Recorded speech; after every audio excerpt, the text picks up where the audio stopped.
Terima kasih pimpinan.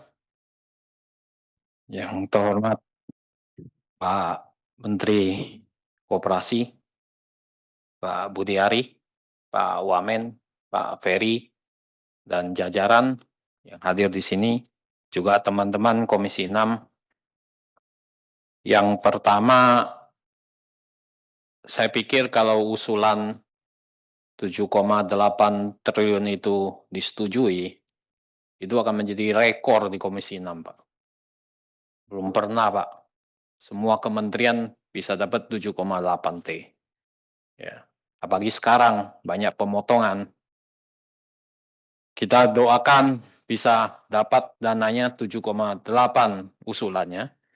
Tapi yang kita tahu bahwa sekarang yang sudah masuk angka 900 miliar lebih. Yang pertama adalah untuk mendukung itu, kalau saya lihat ini dari peta jalan yang Bapak presentasikan, memang ada kemunduran, Pak, ya, waktunya. Jadi mestinya peningkatan kapasitas pengurus dan pengawas itu adanya di 2025, apakah masih tetap bisa berjalan di 2025 ini? Ya, karena saya lihat tahun peningkatan pengembangan dan penguatan manajemen koperasi itu ada di 2026, terutama peningkatan kapasitas SDM. Ya. Nah, ini mohon dijawab. Karena kalau ini mundur, Pak, sesuai dengan jawaban Pak Menteri waktu itu, kalau ini mundur, maka semuanya akan mundur. Ya. Bagaimana Bapak menjalankan koperasi ini dengan baik kalau SDM-nya belum mumpuni? Ini pertanyaan mendasar dulu. Jadi apapun yang Bapak lakukan sebetulnya, kalau SDM di bawahnya ini nggak kuat, tidak kompeten, ini jadi masalah. Ya. Mengacu pada data yang ada bahwa di kepala desa maupun di BUMDes, lulusan SMP, SMA itu sudah hampir 80%, Pak, profil pendidikannya. Ya, yang S1 itu hanya 15-20%. Betul kan, Pak Menteri? Kalau S2 itu hanya 2%, Pak. Ya. Ini profil data ini kan, saya nggak ngomong sembarangan, Pak Menteri. Berarti apa? Kondisinya nggak jauh lebih baik dari sekarang pengurus di KDKMP ini, yang di bawah sekarang ini. Rata SMP itu 20-25%, SMA 60%, Pak. Dan yang sekarang Bapak rekrut ini menjadi pengurus, saya lihat angkanya akan segitu, Pak. Gitu. Betul nggak, Pak Menteri? Ya, coba dijawab. Ya. Jadi ini tantangan, saya nggak bilang hambatan, ini tantangan kita. Bahwa dari konsolidasi data pengurus dan pengawas koperasi desa Kelurahan Merah Putih yang jumlahnya 640.000 orang. Mohon maaf, hanya 5% yang sarjana. 5% kan? 5%. Ya. Sisanya SMA ke bawah. SMP juga ada. Ya. Ya ini tantangan kita. Tantangan. Biar gimana pun itu anak bangsa kita. Ya. Yang harus diberi kesempatan, dilatih, diperkuat gitu untuk menggerakkan ekonomi desa. Ya karena saya begitu dapat angkanya 5% yang S1 di pengurus dan pengawas KDKMP, ya yang S1 ya sudah ke kota semua. Ya, Ini ya, yang betul. ada di desa. Ya. Dari sisi umur juga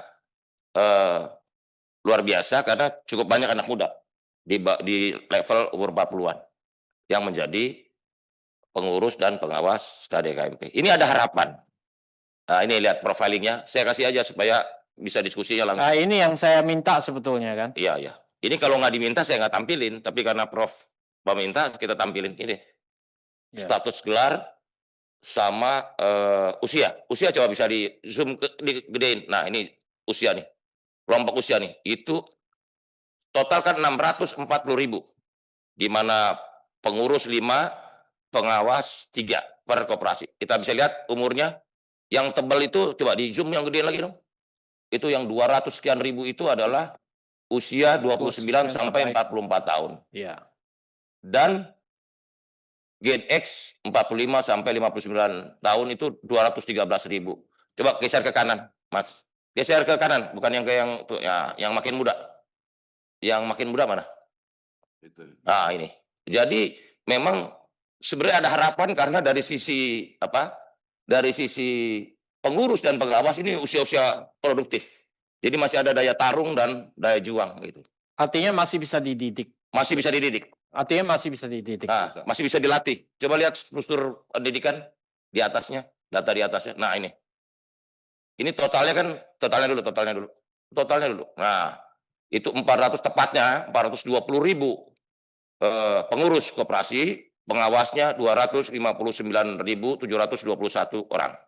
Ke kanan, nah ini berdasarkan status gelar itu ada 30.832 orang berpendidikan sarjana, S1 ke atas. Sisanya SMA ke bawah, begitu. Ya, jadi saya apresiasi pada kejujuran Pak Menteri, ya, bahwa sebetulnya profil pendidikan, kecakapan manajemen, kalau dibandingkan dengan pengurus BUMDes dan kepala desa, ini di bawah, Pak. Ini di bawah. Ini tugas berat Bapak. Ini tugas berat Bapak. Tadi kan kita mengasumsikan bahwa pengurus ini belum mampu, Pak, sekarang ini. Setuju kan, Pak?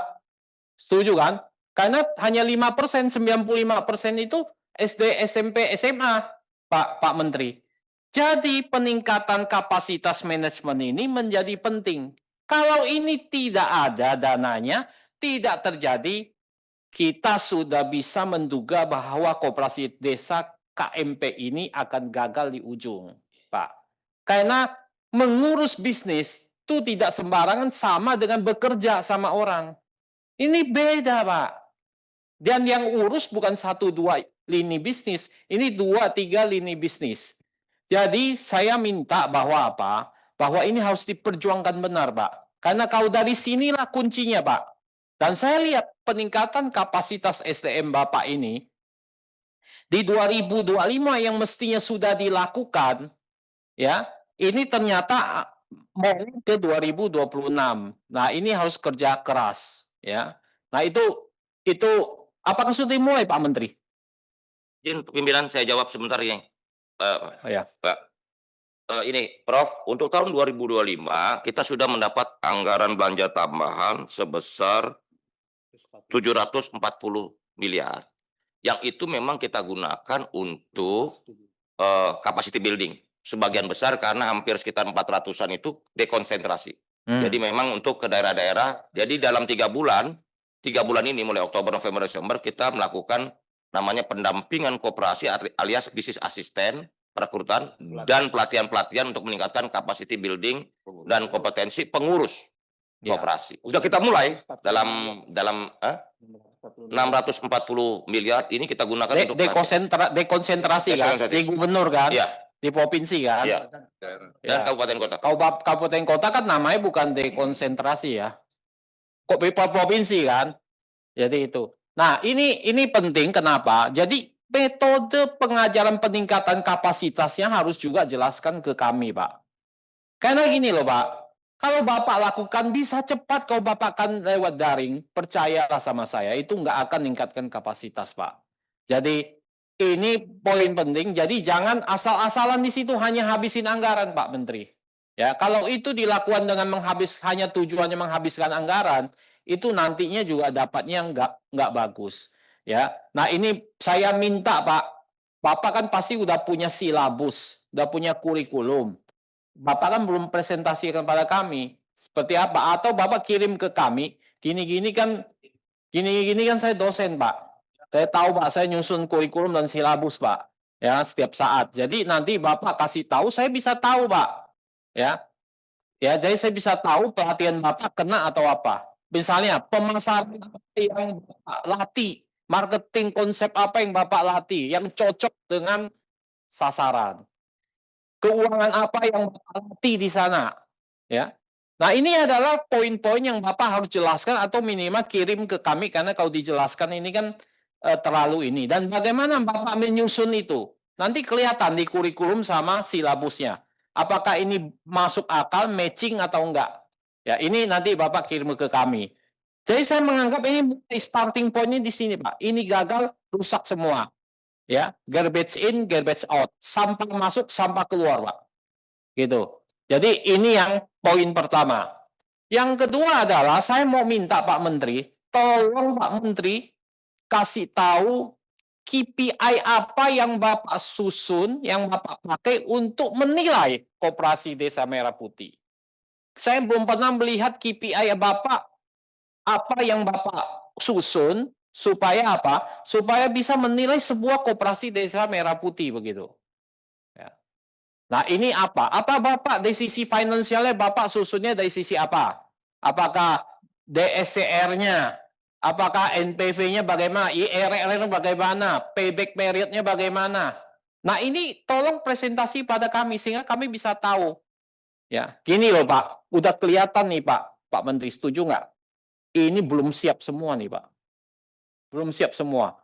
Habis peresmian Pak Presiden di berita muncul tutup, itu kan buat malu Pak. Itu kan memalukan loh Pak. Tutup. Tanya nggak ada modal. Sekarang semua orang tunggu modal. Ya, pikirannya modal aja. Tapi dia nggak ngerti sebetulnya dia belum mampu sebetulnya untuk menjalankan.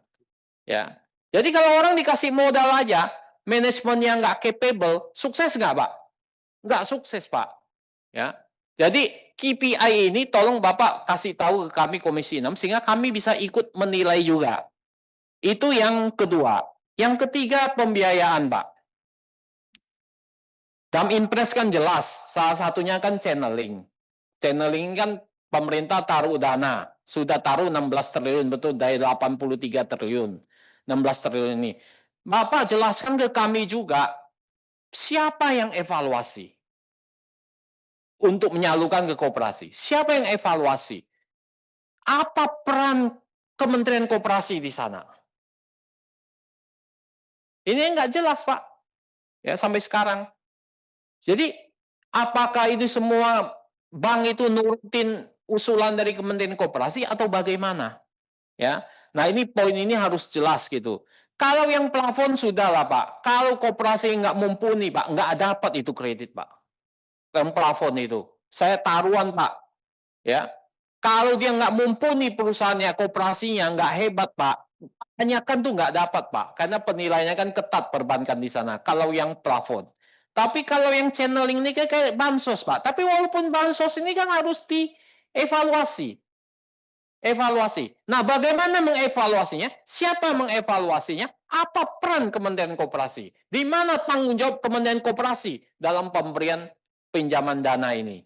Nah, ini tolong nanti Pak Menteri jelaskan. Yang keempat pertanyaan saya adalah pola kemitraan dengan BUMN, Pak. Modelnya seperti apa sih? Ya, dengan Pertamina, dengan Bulog, dengan lain-lain. Itu model kemitraannya seperti apa? Model bisnis yang dikembangkan itu seperti apa, Pak? Nah, ini jangan sembarangan juga, Pak. Jadi itu, ya. Kadang-kadang sekarang ini Bapak berhubungan dengan banyak sekali koperasi yang memang belum siap menjalankan bisnis. Ya, ini menjadi tantangan ke depan. Jadi saya berdoa, Pak, semoga Bapak ngawal ini dengan baik, ya. Kalau ini 7 triliun ini nggak dapat, Pak, sekarang kan efisiensi, Pak. Bagaimana langkah Bapak ke depan? Kan sekarang Bapak mengharapkan hanya berapa, Pak, ini? Peningkatan kapasitas SDM pengurus, pengawas, dan pengelola ada di 57M lebih doang, Pak. Itu pun dari 6 poin, Bapak hanya salah satu poin peningkatan SDM. Ini udah pasti ini nggak cukup, Pak, untuk 80.000 koperasi, Pak. Apa langkah Bapak ke depan di 2026 ini? Nah, ini mohon jawaban dari Pak Menteri. Terima kasih, pimpinan.